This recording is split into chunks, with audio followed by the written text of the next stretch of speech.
William, hopefully your favorite videographer from Two Hats Publishing. I welcome you to another Two Hats special of community events. Let's look in and see what's really happening.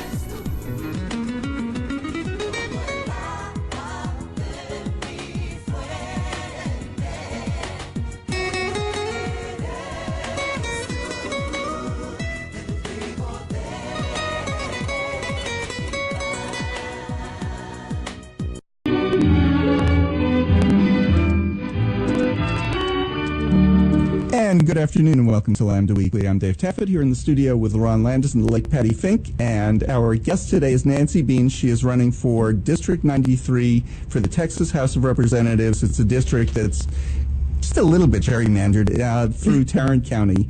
Welcome, Nancy. Thank you. Nice to be here. Yeah. Your district is winnable. Let's start I'm planning on winning it. Is that what you're asking me? Sure. It's a swing district. Yes, it is. I think it's one of the most winnable districts in Tarrant County. And as you know, when Tarrant County turns blue, Texas turns blue. Mm-hmm. And when Texas turns blue, the nation turns blue. So it's really a critical race. Were you at the Democratic State Convention I this was. weekend? Were you there, Patti? Oh, yeah. Oh, yeah. Oh, you're saying it like, oh, yeah. Well, of course I was. How was it? It was really exciting. As a matter of fact, well, I went to the Women's Caucus, and we got to parade across the stage, and there was a lot of talk about how many women were running. So I counted the number of women running for State House this year, and it's 61, as far as I could tell. And 61, of course, that's not half. We need 75 women running, but it's a really good... Well, no, to get 75 to win, you need 150 running. Well, right. So yes, that's a good idea. But there are 150 seats, so we need 150. We need 75 women in those seats. Mm-hmm. And that's what I'm saying, though, because not everybody wins. No. And we do need some good parity in the. That's right. In the House. But you do know that of the 435 seats up, of course, in the U.S. House of Representatives, 309 women are running. That's pretty cool. That is pretty cool. cool. And the thing about women in the seat is when there's a woman in the room, no matter what her political leanings might be, it's more likely that topics that affect families, such as education and healthcare, are going to come up. Mm-hmm. Well, and let's start with that. Education, are you for it or against it? I am totally for it. I got in this race first and foremost to fight for public education. I started campaigning in the 2014 election for the State Board of Education. I've been a public educator for over 24 years. Both of our sons are public educators, and that is definitely the foundation for democracy. And as we compromise our funding for public education and steal from the public education funding to fund private for-profit operations like charter schools and vouchers, we continue to devalue and defund public education. Scary. Why do you think public education, it seems like there's been this turn, like that's a bad word now. Yeah. That's a naughty thing. And that's part of, I think, one of the cores of being America is, education. Now it's just like, okay, no, anyway, before the show we were talking about, I guess somebody referred to it as government. Government education. Yeah, a lot of people are calling public education government education. But on the other hand, they're calling it that as a bad word, but I see good government as how we work for the good of our neighbors. And that's what government is founded for. Yeah, and here's where I don't get that. There are plenty of good companies out there. I guess if I was going to a private school, I'd want to go to the Starbucks elementary school or the, because or the Apple elementary. There are good companies out there. Yeah. But it seems like there's one charter school company based here in Dallas that is wiping out the public schools across Oak Cliff. And they're just replicating, I hope some of these are good schools, but it seems like when you replicate schools like that, it's more like a Walmart effect as opposed to quality education. Gabrielle goes to goes to a charter school, right? Not yet. Is that the opinion you're getting? Is it a one-off charter school? Is it part of a large chain? No. I mean, the school that she goes to is one. I think there's 5 in the state of Texas. But no, I'm not saying it's because she goes there, but I definitely wouldn't say her school. There's hundreds of different charter schools. Right, and they're not all the same. They're not all the same. No. Not at all. But isn't that one of the problems with it, that it's not the same quality? But it must be said, though, for people who don't know, charter schools still have to abide. They are technically still public schools. They still have to abide by the same rules. And public schools that are run by private companies. I know. I'm just saying. But I know that some people might think a charter school is, you don't have to do all these things, pass the same state tests and exams. No, they have to do all of that. The students still have the same standards, but the schools don't have the same standards, which means they do not have to have publicly elected trustees, board members. They can add parent requirements, the kind of parent requirements that keep people who work for minimum wage jobs, who clock in and out, from putting their child in the school. They also can kick kids out for behavior, which public schools cannot. So what happens is that money goes to the public charter school, but the child doesn't stay in the public charter school.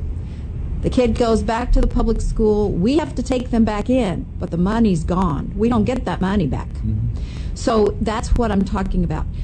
I think that there are some wonderful charter schools with some wonderful concepts that are set, that are designed to meet special needs. Public education is to meet the general public education needs, and there are children who have some special needs that are harder to meet. There are families that have some special needs, and so there needs to be schools that do that. But taking the public funding away is not the way to do that. Whether or not to send your child to a charter school or a private school, a parent's job is to determine what's good for their child, but the government's job is to fight what is good for the common good. They're different jobs. And what really gets me is people who are really like I wouldn't possibly put my kid in public school, or I don't want to pay taxes because my kids go to private school. What we really want as a society, for that common good, is to have a basic baseline that we would like to be fairly high. Yes. So that we would have across the board, for example, in the state of Texas, kids graduating from school, and we know that they had an X level of education. Yes.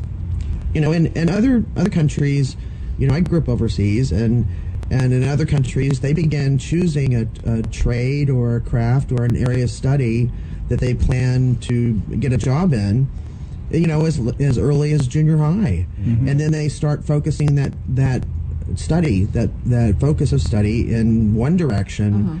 And then by the time they graduate, they are employable. They can go to a trade school, or some can go right into a job right out of high school, and others go on to university and other fields of study.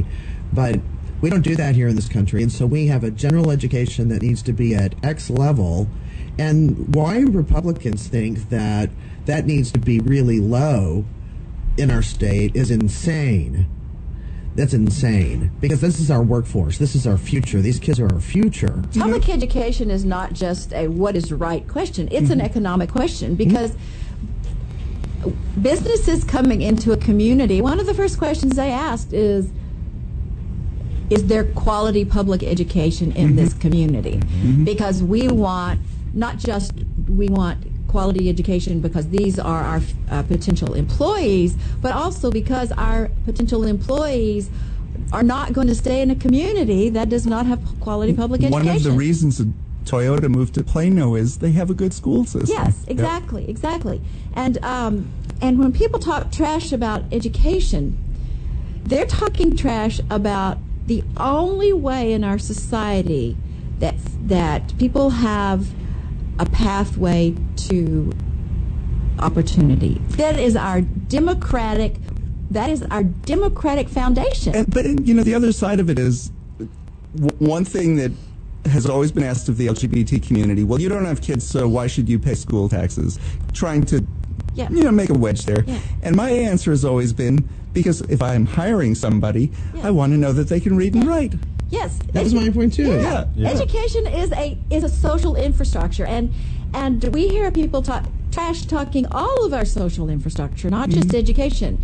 But right now in Texas, education is just at a crisis point. When you build social infrastructure, it actually increases the amount of individual accountability that people can take on because they have the infrastructure to work from. So public education, healthcare for all, healthcare for y'all allows people to keep a job, have a job, send their kids to school. I mean, healthcare is another huge crisis that we're having. And, it's like I don't understand the other side of it, that is, if everybody gets health care, then my doctor won't be available for me. No. So that, well, what about all these people who work for you? When they get sick, if you can go to a doctor, you're going to get better much quicker, and you get the benefit of having healthy workers. Right, healthy workers, healthy families, a lack of contagion in the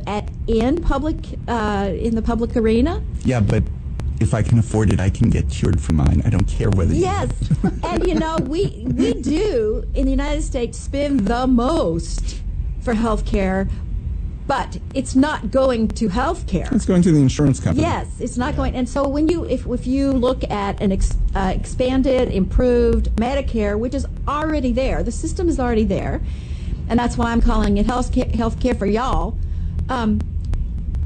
You have a less than 3% overhead, which means all the money is going to health care. And an insurance company can take 20% of the They can take cost. 20%. And so they have an incentive to raise the cost of health care, because Yes. 20% of $10 billion is a whole lot more than 20% of $1 billion. Yeah, Do you know I'm going on Medicare this year? Yay, two more payments to Blue Cross. And so I got my quote for my supplemental and including my Medicare Part A, Part B, Part C, and Part D. We're going to be saving $1,000 a month on me. $1,000 a month. Wow. That's the difference. But just think if Medicare B, C, D, E, F, G were included in an expanded and improved Medicare A, and so that everyone had full health care coverage, including mental health. And if they wanted to just ease that in, and I know you're running for state, you can't control Medicare, but But you know what? We can control taking the Medicaid expansion that was offered in Texas, turned it down. Here's my idea on how you expand Medicare. So when I turned 60, my insurance costs just skyrocketed because I'm supposed to be unhealthy at that age. And we had a meeting in our office, and I said, okay, who else here in this office is not on any daily medication? Oh, it's just me. But if generally people start getting more health problems at 60, insurance companies don't really want them. So let's push the Medicare coverage down to 60, because it'll create the healthiest pool for Medicare, which is already $1,000 a month cheaper to provide than they're providing now. Yeah. That just seems logical to me, and then we can push it down to 55, and then until more people are covered. Or we can push it down to birth. Oh, yeah, we can. Although there is the CHIP program. And it would be cheaper. And it would be cheaper. Yes. It would be cheaper for taxpayers. It would be cheaper for employers. I mean, employers should be just so excited about a universal health care. My employer is delighted he's getting rid of me. Yeah, of course. Yes, and Patti and Lerone are laughing. They're thinking, for more reasons than just one. But he's delighted. $1,000 a month less. Yeah. That's a lot of money for a small business. Yes. So, we have another minute before we need to take a break. You mentioned with healthcare, we're not taking Medicaid. expansion, is that going to even still be around? I don't know, but if there's any of it around, I'm going to fight to take it. And I know that all the people who I'm working with to go to office are going to fight with me to make that happen, if it's still around. If it's still around, and if we can still expand it, because wasn't there a deadline on when the federal government was going to be paying the extra costs or most of the extra costs for it? And I'm thinking it's 2019 or something like that. So we've got to do it this year. As far as I'm concerned, that's too late. Yeah. So if we have a new governor, that That's actually true. could happen, because Yes. it's the governor who controls that, Yes. who decides it. Yes. So why don't we take our break? Nancy Bean is our guest. She is running for Texas House District 93, which is this perfectly coherent district in Tarrant County. It runs from far northwest Tarrant County and snakes its way through, goes through the river bottoms, comes down into Arlington, and was created to get rid of who? Paula Pearson Hightower. Yeah, who was a Democrat who represented part of that district. She represented, the district as it was until 2011 when it was redistricted. We'll be back with more Lambda Weekly right after this.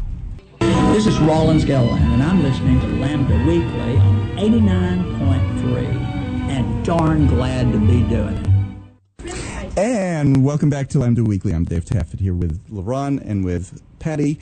Our guest is Nancy Bean. She's running for Texas House District 93, which is a gerrymandered district through Tarrant County, but winnable because it's a swing district. And you know, we always say that a Democrat should run or a Republican should run in Democratic districts so that people have a choice. Yes. This is not I don't even mean that in a partisan way. There should be a choice when you vote. And boy, is there a choice in this case. Health care, for it? Yes, I'm for it. See, and your opponent, not so much. She's against it. And she's running against Matt Krause, who's really a very nice person. I've met him any number of times. Just a little bit more conservative than you are. I wouldn't call it conservative because I am all about conserving family values. I would say more reactionary. All right. You know, I'm not sure that's the right word, because it's not reactionary to not give people health care. You know, when I was growing up, everybody went to the doctor. That was a normal thing. It wasn't an expensive thing to do. And so to me, reactionaries, I want to go back to that. Everybody have health care. Yeah. Well, public education, everybody went to public schools too. Yes. Well, except Patti. Going back to healthcare. So generally, most Democrats or all the Democrats agree that everybody should be covered in some way or another. But within that discussion, there seems to be this debate about exactly how to do it. So as far as universal health care, I heard not long ago someone who thinks that Medicaid should be expanded to everyone, but then there was another Democratic person who said that no, it should not be. But at the same time, in the same breath, they said that everyone should be covered, just not through Medicaid expansion to everyone. What are your thoughts on how should everyone be covered? Well, the simplest, most seamless way to do universal coverage is through a system that already exists, that already has the bureaucracy in place, that already has a proven low overhead, and that would be Medicare. Medicare for all. The Medicare department, agency, I don't know what it's under. Medicare itself is considered one of the most efficient government agencies in the United States. And healthcare providers prefer billing Medicare to other insurance providers because they can do it online and it's an immediate pay, whereas and a guaranteed pay, whereas other insurance companies mess with the qualifications, renege on their deals, require multiple. Here's a perfect example. I had an emergency a year and a half ago. I was taken by ambulance to, I don't want to say the name of the hospital, Baylor. And it was when I was in the emergency room, I saw the specialist first. Then the next person I saw was the billing specialist. I wasn't thinking straight. I should have passed out. I've taken acting. I know how to do it. Oh, yeah. But I needed to pay $1,700 while they're hooking me up to intravenous. And then I got another bill. I forgot how much it was, but it was $1,000 or so more. And I'd even specifically asked him, does this cover my whole bill? Because they had checked with my insurance provider that I don't want to mention, Blue Cross. And and they approved this, that $1,700 was it. Well, there was a whole bunch of fees that once it got to them, they said no. Well, that's a big deal that we can do in the Texas legislature. And that is require transparency in billing and require hospitals and health providers to give the prices up front, which they will not do. So you can't, if you're trying to shop around for any kind of procedure, you can't compare prices. They will not give you prices. Right. Interesting. Yeah. And not only won't they give you prices, they seem to change. There's very Based little. on, the regulation. Regulation is very weak in Texas. Right. I was going to ask, since to some of our listeners, they may have never heard of you before, just tell us a little bit about your background and what made you decide to even run. Well, I am the granddaughter of Dust Bowl farmers out in the Panhandle. So I have really deep roots in Texas, and we are down-home folk. My parents were both first-generation, not only first-generation college graduates, but first-generation high school graduates. Wow. My dad was a minister, my mother a teacher, and I'll just tell you a little story to put it in perspective. When I was a little redheaded girl, I woke them up in the middle of the night because I had been laying awake worrying, and I'd come up with a solution. I had it figured out. So I woke them up because I had figured out how government could make sure that everyone had a fair chance. This is a 10-year-old girl. So I've been in this game a long time, working for justice. They had taught me and my sister from the very beginning that my job was to love my neighbor as myself. So by the time I was 10 years old, I had figured out that good government is how we can turn loving our neighbor into action. I have worked my entire life for fighting for justice for my neighbor, my family, my husband, Dr. Alan Bean, and I. He's here in the studio with us. Yay! Wave, Alan. Yay! We've been married for 40 years. We dedicated our marriage in our vows to working for justice. We taught our 3 children to do the same. We have 3 grown children. Both of our sons are public teachers. Our daughter, Lydia Bean, is the founder and director of Faith in Texas here in Dallas, and it's gone statewide now, which works for organizing faith communities to fight for justice. So this was really not a change in direction, but more an expansion of what I've been doing my entire life. So, like, if you're fighting for the rights of refugees who are coming in, doesn't that take something away from you? Take something away from me? But that seems to be the argument, that if we give it to them, then I don't have it. It's a pie. I think It's a pie with a the defined grand old border. pie. Yeah, well, I'll tell you what, not fighting for refugees takes something away from you, and that's your integrity. It takes away your humanity. Your humanity. Thank you. That is exactly right. Do you know, at our synagogue this weekend, Josh and I, it was Gay Pride Shabbat, because that's the ancient biblical holiday that we always celebrate every June. So we had to celebrate this. A group of Muslim refugees come in. Did you have rainbow candles? Or your no Shabbat. candles. We didn't. We should have. Next year, Josh, make a note of that. Yes. We should have. But just talking to some of the refugees, their story, and these are people who are here and have made it, basically, but their stories are so horrific. If you can't help somebody like this, one of them I was talking to, she's from Syria.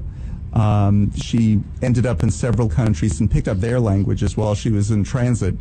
She's been here 2 years. At home, she was a pharmacist. She's well educated. These refugees are not uneducated. They're not, just because somebody is seeking refuge doesn't mean, it doesn't say anything about who they are. It means that somebody came in, bombed her village. She's been here 2 years, speaks beautiful English, just gorgeous.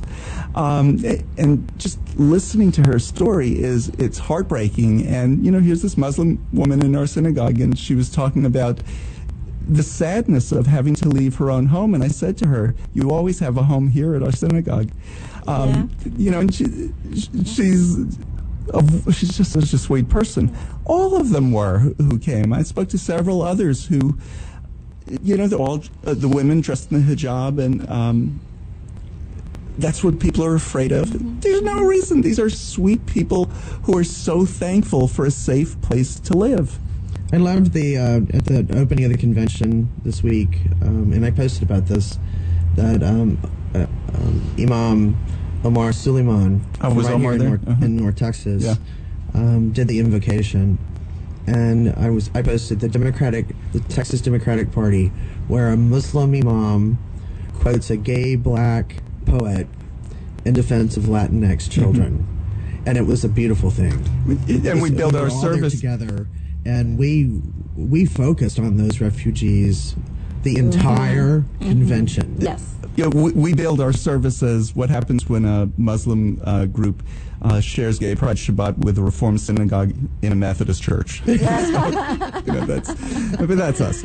And that's a faith thing. I mean, the faith course it is. tradition of the best of our faith traditions is that we care for the widow and the orphan and the refugee, or in the King James, the sojourner among us. And our faithfulness is measured by how we care for the most innocent, the most vulnerable among us. And that's what it comes down to. And you know what Bayon is doing now? She's been here 2 years. She can't become a pharmacist here because she'd have to take really difficult tests in a foreign language, and there are differences. And she was explaining to me, she teaches Arabic. Isn't that a necessary, valuable thing that we need? Yes. So she's here doing something that helps our country. Yes. Okay. All of our refugees come in and do something that helps our country. We have a shortage. We have a shortage of workers in our country. We have a shortage of immigrants in our country. So we should be welcoming immigrants and making it possible for them to come in a peaceful and a dignified manner. There have been a number of stories about walking around McAllen and Harlingen and seeing the help wanted signs, and how our so-called president has been able to tout this wonderful economy, and yet say that they need to go. And so these help wanted signs are out there that could be filled with immigrants, and many of those shop owners are saying, and businesses are saying, that they've had the help wanted signs out there for a very long time, and lots of people who were born here could have filled those jobs.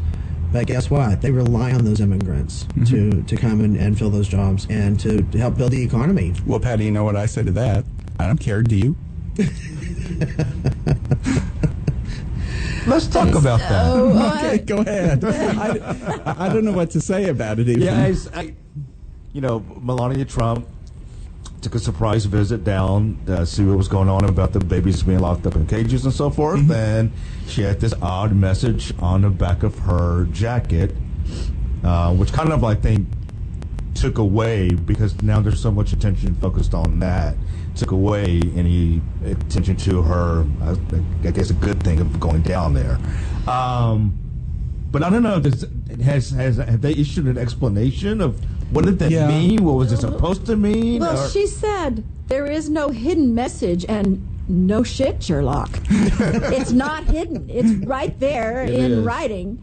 And I think that is the message of the White House, is that we don't care. Then why do you even fly down there? Well, I heard, too, that she didn't have, she didn't really do a tour of an actual detention center. She had a photo op kind of on the periphery and then flew back. Of course. Of course. It's shocking. But I can't believe she doesn't care about kids. Well, she's Melania Trump, an immigrant herself, brought her parents here through, quote, chain migration, and now she's saying, we don't care. That's like, I got mine, screw you. Yeah, well, she has on golden blinders. She and her family all Gold have. lame. Yeah, gold lame blinders. They don't even know about the world. They don't know about the world. And they don't know those people. And I would hope that it was nothing more than a mistake. I would hope. What, Josh? How do you make that? Oh, how do you make that mistake? I don't think it's a mistake. I think it is it's a huge billboard that explains all of what's going on in the White House right now. I think it's a perfect billboard. We don't care. What my first reaction to it was? It's McAllen in the middle of the summer. It's 97 degrees, Why do you have a coat? like here, but it's humid. Right. Why are you wearing a jacket in the first place? Yeah. So No, that was my actual reaction. No, to a tank top would have been more fitting, right? And flip-flops. Flip-flops. So you have a plan to win. I do. In this district where it's going to be a tough fight because it was gerrymandered in order to suppress the Democratic vote. We do, but the last census, 2010 census, had our district at 43% non-white, but that was 2010. The new developments in North Tarrant County are full of immigrants from other states, immigrants from other countries. And when we're knocking on doors, which we do all the time, we have 4 block walks a week. So we are serious. People are welcoming at their door. People are happy to see us. And the Democrats are there if we can just get them out of their recliners and to the polls. And one of the things you said when we were talking before the show was that you think a lot of people who, it's not that they're not voters in the district, it's that if they weren't Republican voters, they had nobody to vote for, and so they didn't bother. Sometimes, yeah. Sometimes people don't bother to vote because there's no one that they know on the ballot. Or they go in and they just vote for the president, don't even vote in gubernatorial years.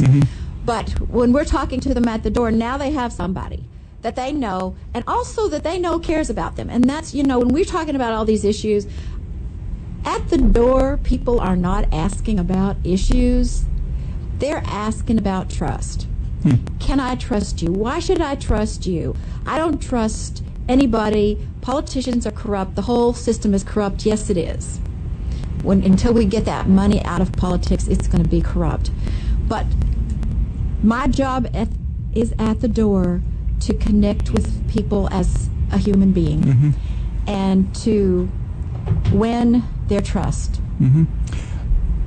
So if they're not asking about issues, they're just really asking about trust.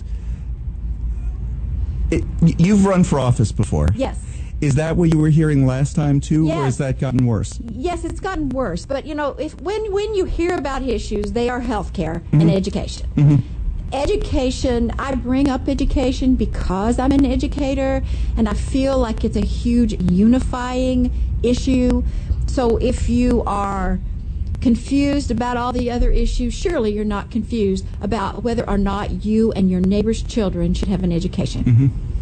Because most of us are not in the position where we can pay for a private education, even if there were vouchers. We couldn't come up with that other $10,000 or $15,000 or $20,000, depending on the school we chose, per child. So public education is a resonating issue with people at the door, and healthcare always is as well. Have you haven't debated yet, or your opponent? No. Are you going to, do you think? Well, all right, I'll challenge Matt Krause right now. I will debate you any place, any time. And first. That's a good, healthy thing. Or not even debate. Visit. Any place, any time. And when we say political debate, you're both there in front of an audience, both answer questions. Yes. You're not talking about an argument. Yes. He's not an arguer either. No. He's a very nice, polite person, Yes, actually. he is. He's actually the age of my children. And then they have friends in common. He just doesn't know. He doesn't know about what makes the world work. He doesn't understand about the importance of social infrastructure, and his we is way too small. That's a good way to put it. You're listening to Lambda His we Weekly is on an extra E. 89.3 Knon FM. I'm Dave Taffet here in the studio with Lerone Landis and the late Patti Fink.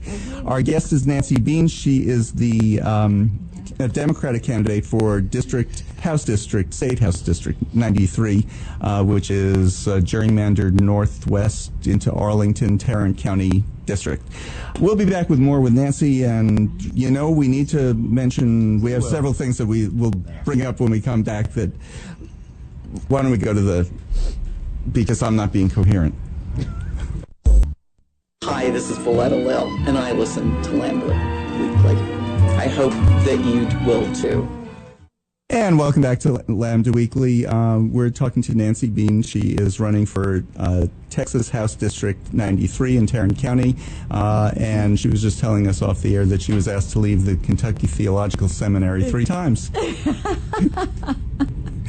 But you did graduate from there. I did. I have a Master's of Divinity from Louisville Southern Baptist Seminary. As does my husband. He has a master's and a doctorate in church history and theology. Oh, I just have to ask and you. You're a Democrat too. I am a hardcore Democrat. I just have to ask because I'm a recovering Southern Baptist as well, and our listeners know I went to Baylor, did the whole thing. Jerusalem on the Got Brazos. sued by your school for trying to start an alumni association that was the LGBT cease and desist letter on the Baylor University alumni, gay alumni. What do you think of the revolt among the women in the Southern Baptist Convention that has taken place? Well, it's about time. That's what I thought. It's about time. It's not very impressive. I was one of the first women at the seminary in the divinity school, and what they were doing was they weren't trying to kick me out. They were suggesting that I change my major. What was your major? It was to go into the pastoral ministry, and to be ordained as a pastoral minister. So they were just suggesting I go into Christian education. So more fitting to my gender. And then maybe become a school secretary. Maybe so, but anyway, it was hard back then. It was really hard to be a woman in the ministry. So it was hard to be a woman in anything. It was, because everything is so dominated by men and men's. That's true. That's true. And things are changing very, very slowly. And we were saying earlier, we're all excited because 61 women are running for the Texas House. But that's not even close to half. Well, maybe once you make up half the population, more women will run. The notorious RBG has said, when she was asked, we're talking about Ruth Bader Ginsburg. Okay. Yeah. She was asked one time, when will there be enough women on the Supreme Court? And she said, not when we hit 9 seats. And the reporter said, what are you talking about? And she said, well, there were 9 men on the bench for hundreds of years, and that nobody even whiffed a problem about it. Nobody said a thing. Yeah. So when 9 women control the court, serve the court. I agree. I agree. We are in the last segment of our show, so I think we don't want to forget to mention, we had a very unexpected blow to our community this week with the passing of former Mayor Pro Tem John Loza. You guys were the first to break it. Oh, yeah. The service is going to be on Tuesday. I talked to David Hill, his husband. Service will be Tuesday from 5 to 7 p.m. at the Hall of State. The closest parking, if you go in Gate 3, and the entrance... And the Hall of State is at Fair Park. At Fair Park. If you go in Gate 3, which is behind the former Women's Museum, it's a long road down, and you go past the last building, and you'll see all this parking there, and that's where you park. Plenty of parking for the... Fort Hall of State. Don't park over on the music hall side, which is where everybody knows, because Lion King is playing, and it'll be crazy parking, although not at 5 o'clock. But park on the other side. But Gate 3 goes in. It's 5 to 7 p.m. And David has stressed on personally that he's going to wear a T-shirt and jeans, and that John would be okay with that. So it's a celebration. Yeah. It's intending it to be a celebration of John's life. It was so funny. I was watching the video while we're frantically trying to get something up online to scoop everybody else. And not only did we scoop them, but we didn't have to be so frantic. Nobody else covered it. I was angry with the Dallas Morning News. It took them 8.5 hours to recognize a leader in the city, a former mayor pro tem who passed away. The flags are flying at half staff for him. Don't you think people in the city are going to say, hey, why are the flags half staff? Just put something up. It doesn't have to be the definitive end-all, be-all article. Get something up so people know what's going on. And they have reporters. It's not like they don't have reporters whose beat is City Hall. Oh, and it was publicly when they were announcing, all the TV cameras were in the council briefing room. It's not that they didn't know. What I loved about it is we're writing and... No, I can't say curmudgeon. Adam just said curmudgeon. Oh, no, I can't say snarky. Oh, Sandy Grayson just called him snarky. I can quote her.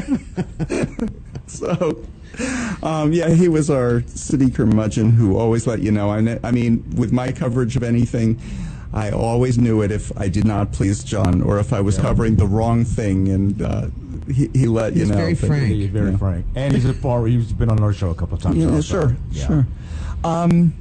Okay, so something else happened this week. Sarah Sanders, she was asked to leave a restaurant in Virginia because of the owner's deeply held beliefs that what she is doing is complicit and horrible, and it's his deeply held beliefs. I thought we just had the Masterpiece Cake decision that said it's okay to base helping somebody in your public business, if you have deeply held beliefs. That's not what the ruling said. That's not what the ruling said, and I don't know if I actually agree with what happened. I don't agree with what happened at all. Yeah. You don't do that. Yeah, even though on one side, there's this long-standing, and it varies from state to state, but there's this long-standing assumed law that any business, especially restaurants, has the right to refuse service to anyone. Okay, but that also comes with certain laws or certain criteria, like if you're not wearing a shirt, not wearing shoes, et cetera, et cetera. But just to throw somebody out because you don't like their political affiliation, as much as I don't care for the woman or who she's working for, I don't know if I agree with that.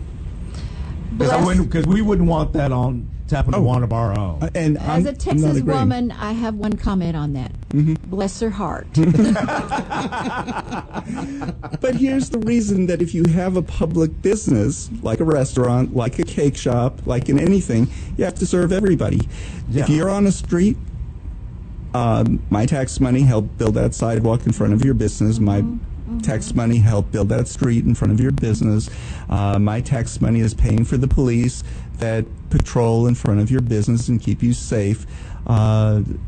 It's all these things that we've all, you were talking, Nancy, about the communal good. This is one of those communal good things. And you don't have to like every one of your customers. You don't even have to like, John Loza. If he didn't like what I had written, I do have to politely say to him, thank you for that input. Well, well, for one, the Masterpiece Cake ruling was incredibly narrow. it basically said that the Human Rights Commission in the state of Colorado had shown bias against the cake maker.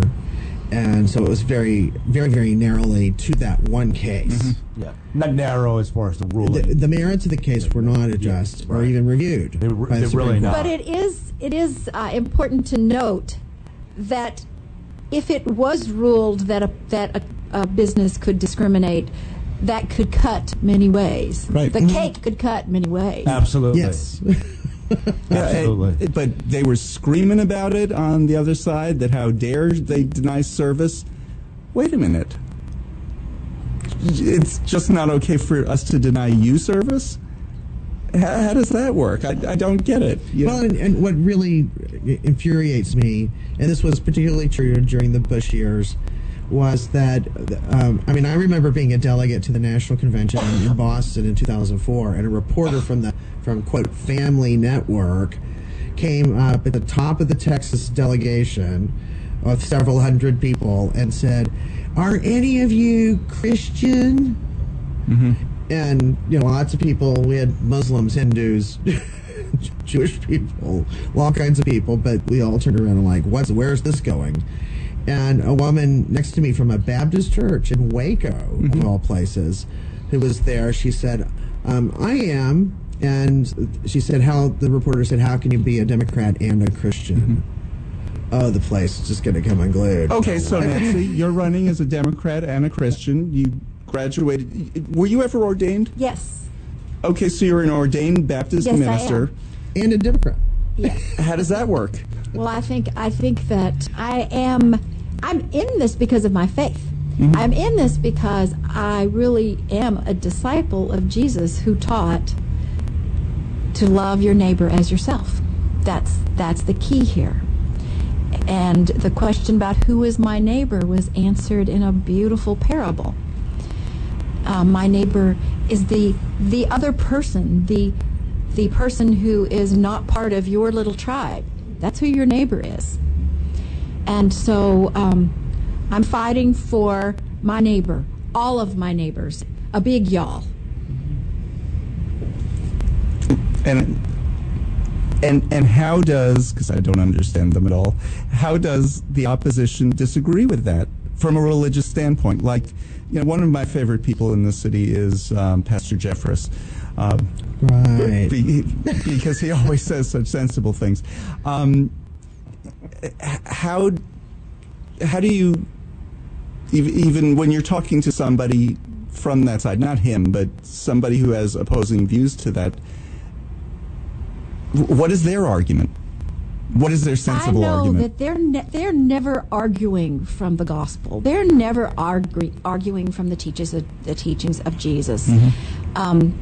They're arguing. They're taking their ideology and trying to plant and make it into some kind of a Christian tribe. But there's no teachings of Jesus in those arguments.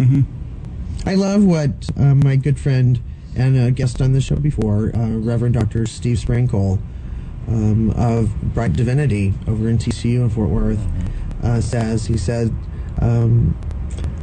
you and I may be the only Bible that some will ever read.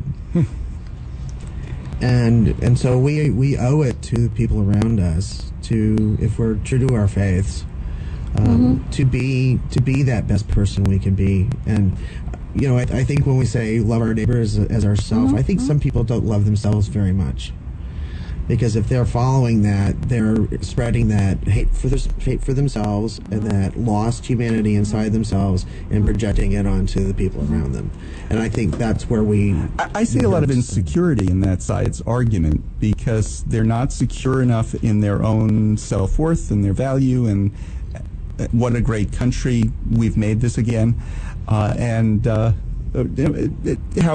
what a stable country we are, and don't understand how unstable some of these other places are that people are coming from. And like you said about the pie, it's not a limited size pie that we're dividing up. It gets bigger. So, but I see lots and lots of insecurity among people who can't welcome other people in. I think that's very kind. I see a lot of permission to voice the vilest and most hateful parts, the fearful parts of our instinct. And we could all go that direction. We all have fearful parts of ourselves that we could nurture. But that's not the part that we should be nurturing. The part we need to be nurturing is the loving, generous part of our natures. And I want Patti and Lerone to note that you just said that I was very kind, because they'd both agree with you completely, wouldn't you? They're laughing.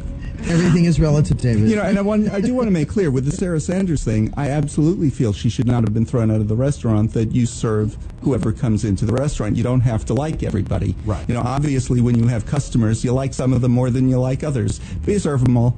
Right. Yeah. I mean, of course, you know, it'd be different if a customer comes in and they're disrupting the place. But she wasn't doing any of that. Yeah. Then you're going off on a whole different... You know, there are rules of decorum of how you act in certain places, and she was there with the kids. Yeah. So. And Kirsten Nielsen had been at a restaurant somewhere in Metro D.C. She was at a Mexican restaurant. In a Mexican restaurant. Tone deaf food. Yeah. Like protesters outside. Yeah, it was the night she did that awful press conference. Yeah. Now, that one I'm not so upset about. And that one is totally legal. Yeah, totally legal. Hopefully that will continue, protests will continue to be legal. Yes. Nancy, we have about a minute and a half left. So you are running District 93, Tarrant County. You're looking for volunteers. Oh, yes, I'm looking for team members, because we have targeted precincts that we are going to be working. We've been working already for over a year, but now we're going to be honing in for the Get Out the Vote right away, and we need lots of boots. And you know, we need boots and bucks. So if you go to my webpage, nancybean4texas.org, that's the number 4, tx.org, and you can donate or you can sign up to volunteer. So we need your boots, or we need your bucks, or both. And I loved your volunteer idea to get out the vote. You don't want people to do this massive get out the vote campaign. No, we've got triple your vote. We've got cards to triple your vote. So we'll give you 3 people in your neighborhood that you make sure get to the polls. And we win. That's the way we win. Yeah, and 3 people, that's doable. It's 3 phone calls in many cases, or one of them you might need to knock on a door, but it's a neighbor. You might need to pick one of them up and take them with you. Take them to the polls with Yes. you. Yeah. Yes, but that's not a massive all-day voter drive effort where you're going to be shuttling people back, and you're just asking people to do something real simple. And we're I love not telling them that. how to vote. We're just getting them to vote. Yeah. Well, Nancy, I want to thank you for being on the show. This was a lot of fun. It was. So. It's lots of fun. Thank you so I hope you much. come back after you win. Oh, thank you. I will. And next week, we have a guest. I just had in my mind who it was, and my mind went blank. So we'll see you next David week. lost his mind. We'll see you next week with that guest. Yes. Have a good week.